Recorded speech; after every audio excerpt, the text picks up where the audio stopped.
You don't need more things to do. You need to say no to the many of the things that you're doing. Hi, my name is Dr. Dustin Alley, and this is something new I'm trying with my podcast and Luke and I's podcast, however you want to say it. I wanted to put some more content out in more of a teaching way because I missed that. I missed teaching and preaching like I did when I was pastoring. And today I want to just share with you something that's been on my heart. Really got confirmed in the preaching I was listening to this morning. I'm recording this on a Sunday, and want to share with you my experience. God has taken me on a great journey, and I'm excited about it. I'm still on the journey, just like all of you are. We talked about season 2 is all about becoming. So I guess the question is, who am I becoming? Who are you becoming? And how can we become the person God made us to be? Today, I want to talk to you about the discipline of focus and why peace precedes productivity. Too many of us look at a task list and think we have to get it all done in order to be able to have peace. When in reality, I believe peace can actually come from inside with many things on the task list. A lot of the guys I've talked to, including myself, in a sense, aren't lazy. They're scattered. We have so many things vying for our attention right now that we have to say no to so much more than what previous generations have had to in the past. We end up being exhausted every single day trying to figure out what is it that caused us to be exhausted. And ultimately, I think that is coming from our attention being so fragmented across different social media platforms. Maybe you're a gamer on your phone, or maybe you're a news junkie and following all the Twitter or X feeds and you're getting notifications all day. We have this fragmented idea of what our attention should be going to instead of a focused idea of how we're directing our attention. And I mentioned on the podcast a lot. I'm a guy who likes to listen to Diary of a CEO with Steve Bartlett. I listen to Andrew Huberman, and they've had some great stuff on there recently.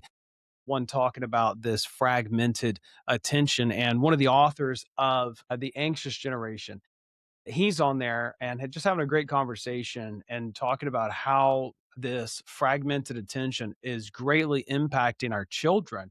And he has a counterpart that he's talking to on there who's talking about the impact of it into adults. And guys, I want to talk to you about what this is doing to your life and how there's a different way that we can live. Now, I have fallen prey to this on a daily basis. Guys, I say that I'm sharing from my journey because I don't talk to you as someone who's made it. I talk to you from someone who still deals with this, who has to check his own heart, check his own schedule, check his own mind. Right.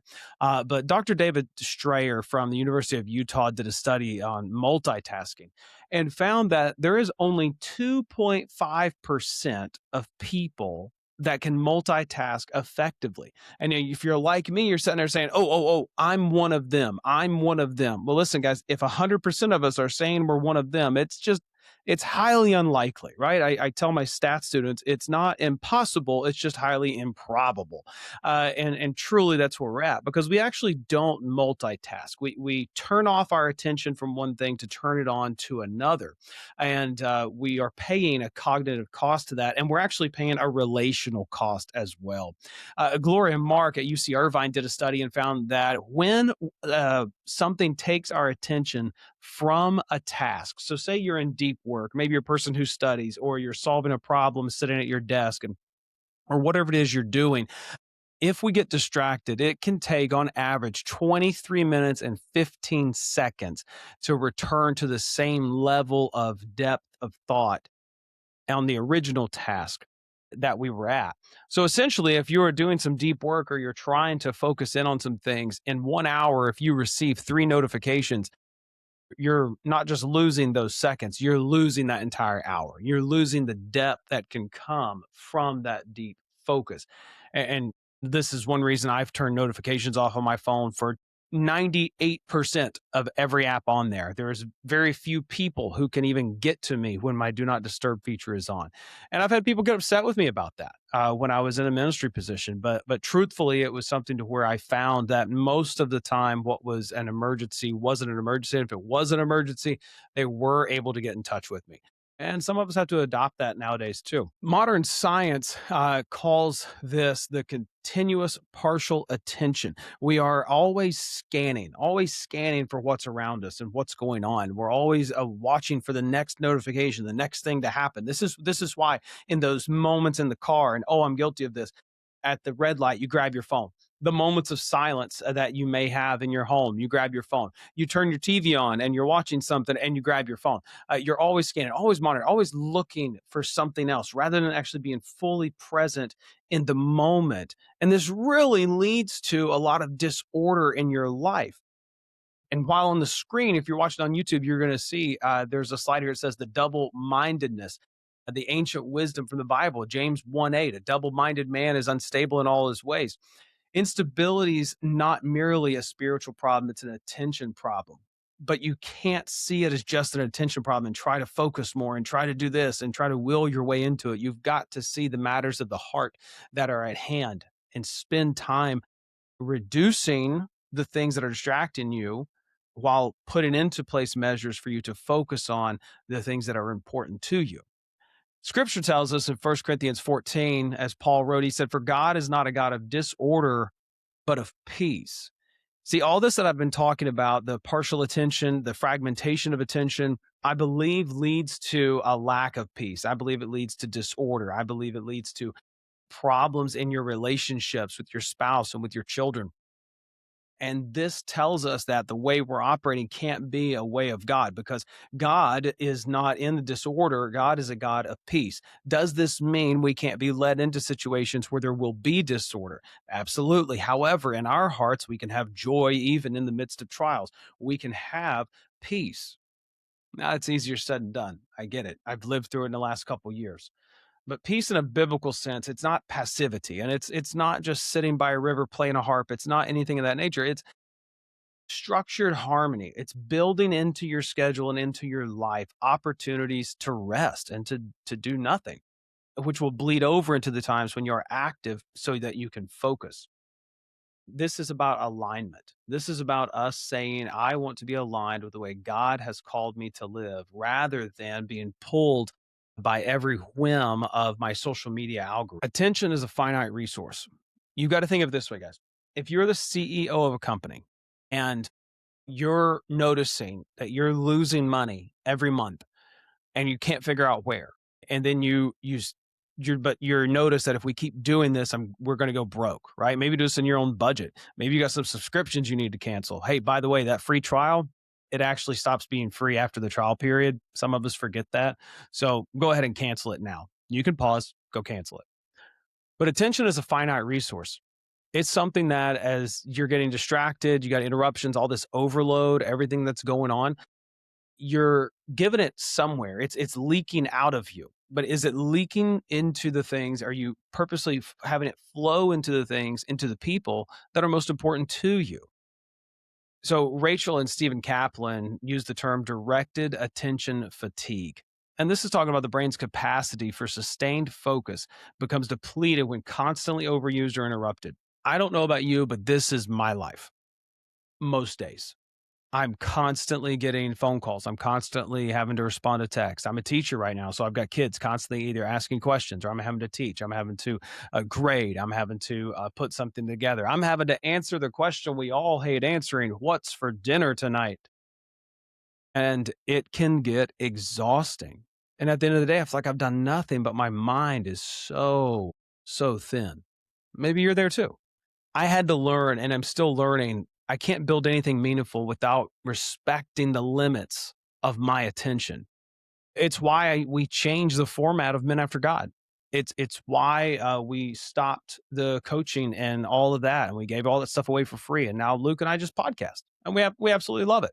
It's a great time, but we have to recognize it as a finite resource. Luke chapter 10 gives us an insight into what Jesus says about this exact situation we find ourselves in.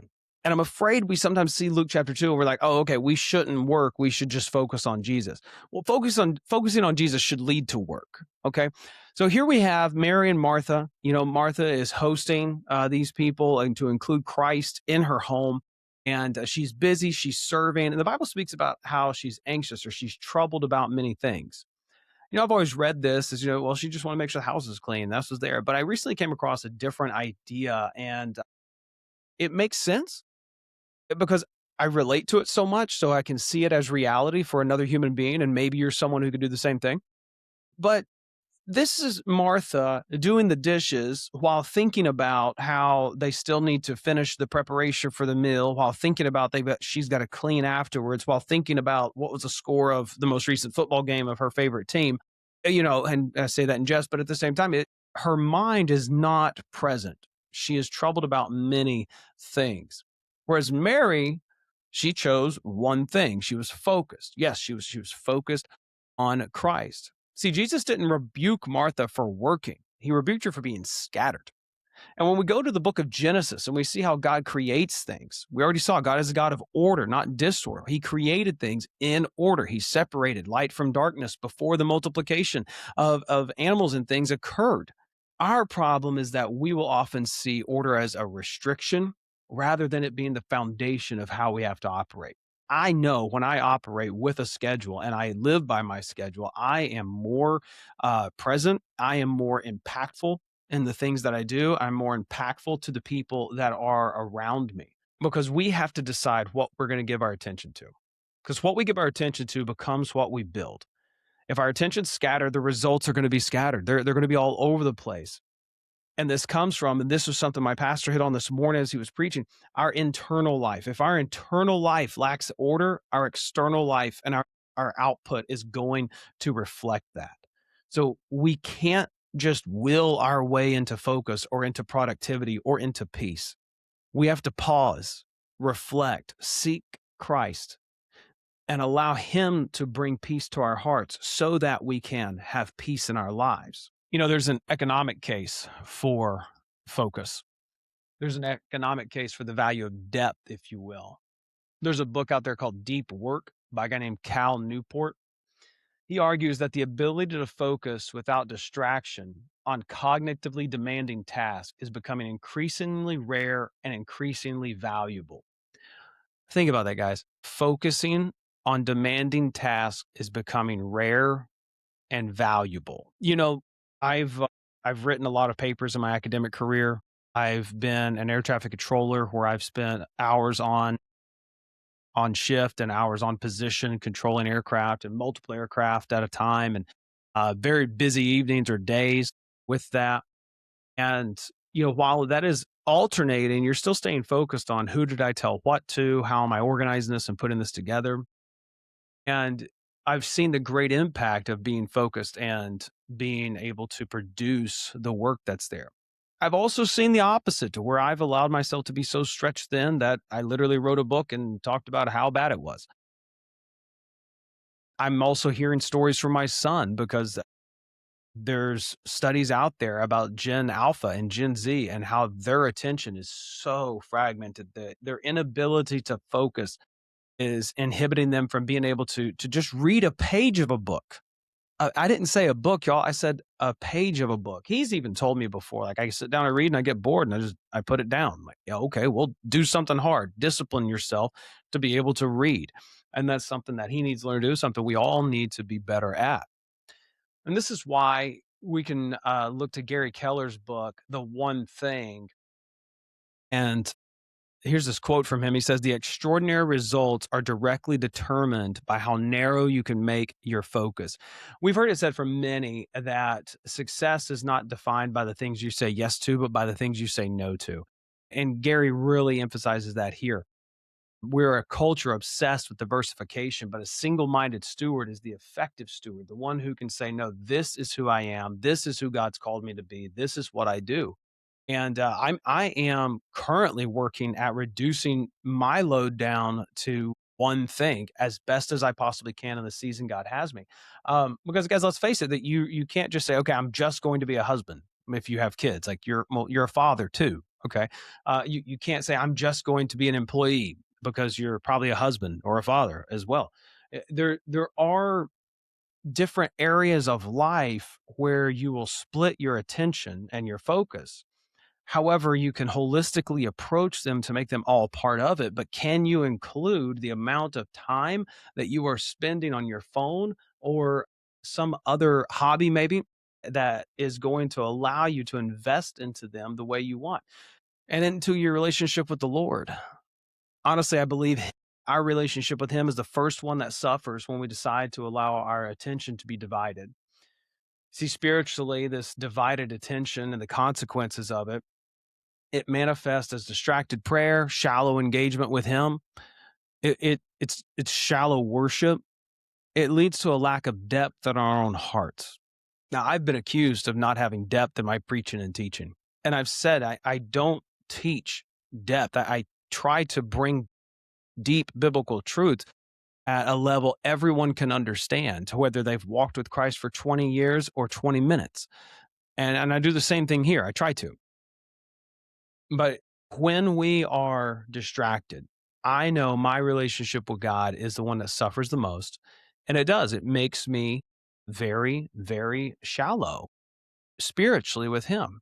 Now, what does that do with my wife and my kids? Well, it plays out there too. I could be physically present, but mentally absent. That is the one that hurts the most. Professionally, you'll find yourself constantly pivoting. You'll have unfinished initiatives. And Lord, have I been here making the excuse of, well, I don't want to continue banging my head against the wall because this isn't working. So let's do something else rather than tying up the loose end and say, okay, this is done. Let's move on to the next thing. Personally, this is the one I'm working on most right now in my professional life is tying up the things that I had started before and saying, no, I'm done with this. I'm focusing on this one thing professionally. This is what I'm doing.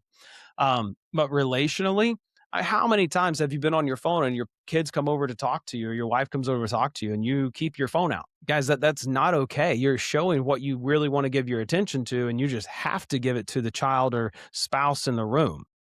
They don't need you. Your children, your spouse, anyone doesn't need you glancing at them between notifications on your phone. They need us as dads present in their lives, actively engaged, wrestling with them if they're boys, having tea parties and talking to them about the world, sharing philosophical things. And guys, again, now personally, this is what I'm working to be more active about in my own kids' lives because I could be on my phone as much as anyone else. And I understand. Like I said, I'm not telling you I'm perfect and I made it. I'm not the guru. I'm the guy who loves Jesus, loves to talk on a microphone and teach and just share my journey because somebody else is out there's on this journey. And I want this to be a blessing and a help to you. So when we have divided living, there are consequences and we're going to get hurt by them. So what do we do? Well, listen, again, I think gurus can give a 3-step process and things of that nature. I don't think I am the one who can give out the best 3-step processes and things like that. I just put a post out the other day about, hey, if you want to have success and be productive, don't do 9 things. And I did put a list of 9 things on there, but they were essentially just 9 things that focus on God and things of that nature. But I do want to give you a little framework I think you can use in order to have a better focused life. And I called it the stewarded focus framework. First, you've got to identify the one primary assignment. See, every season has one dominant priority. Now this is important.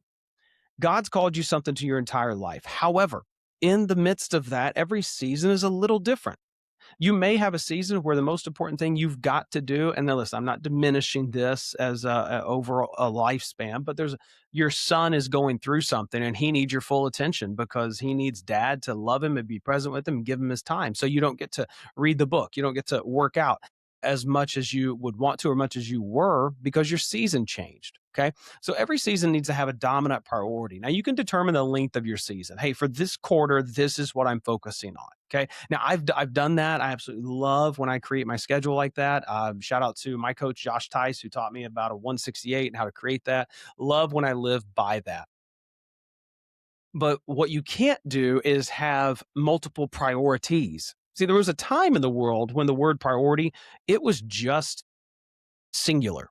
Now we say priorities because we feel as though we can have multiple. Well, truthfully, as we go back to the idea of multitasking, where you can really only focus on one thing at a time.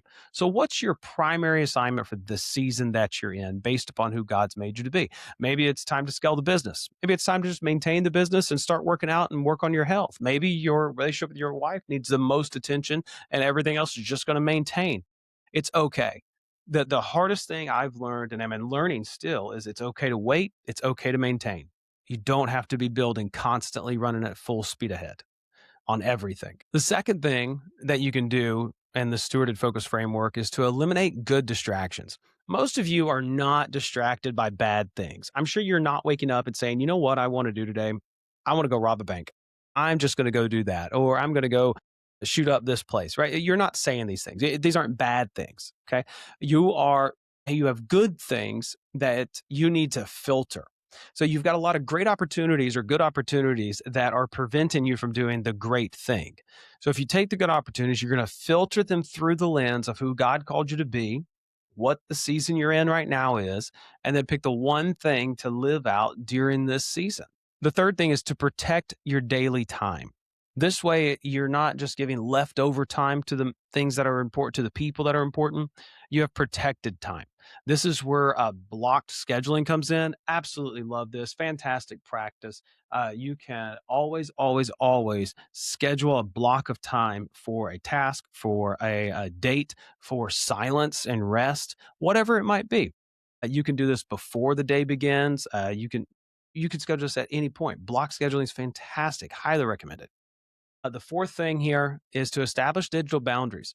I have got my phone going, not shutting down, but I definitely have my do not disturb. I have it go into sleep mode or whatever it is at night, and it's there in the morning. I've set time limits on various apps. This is important to not letting urgent things or things you think are urgent displace what's actually important. You can't serve two masters. You can't have yourself divided that way. And while last on the list, it's probably the most important. You got to have a time of prayer daily, weekly, but you can ask yourself these questions. Is my alignment intact? Have I lived from peace or am I trying to achieve peace? Peace is not achieved. Peace can be received, just like our salvation is received. But peace is the metric that we're using here. Is my internal life in order? If it's not, what do I have to do to get it there? Because disciplined focus is worship. If you're someone in business, you know there's KPIs that you've got to look over. Maybe you're in short-term rentals like I've gotten into recently, and you're looking at occupancy rates, you're looking at ADRs, you're trying to also project what your bookings and things are and what your new base price should be. And you're also trying to figure out how many towels to leave out and how many coffee pods to leave out that you can afford while also being a great host and all these different things. But there's a number of metrics you're going to look over. Make peace one of the metrics you look over in your life because you don't need more productivity hacks. You really don't need like some other crazy structure. We know that God is a God of order. Then we should make our discipline focus not merely a leadership principle. We make it an act of worship. This is us choosing to steward the attention wisely to reflect the character of the God we serve. So let me help you choose one thing this week. Choose peace, protect it, and let peace lead to productivity. And it'll come from having order in your life. Because order is not restrictive, it's redemptive.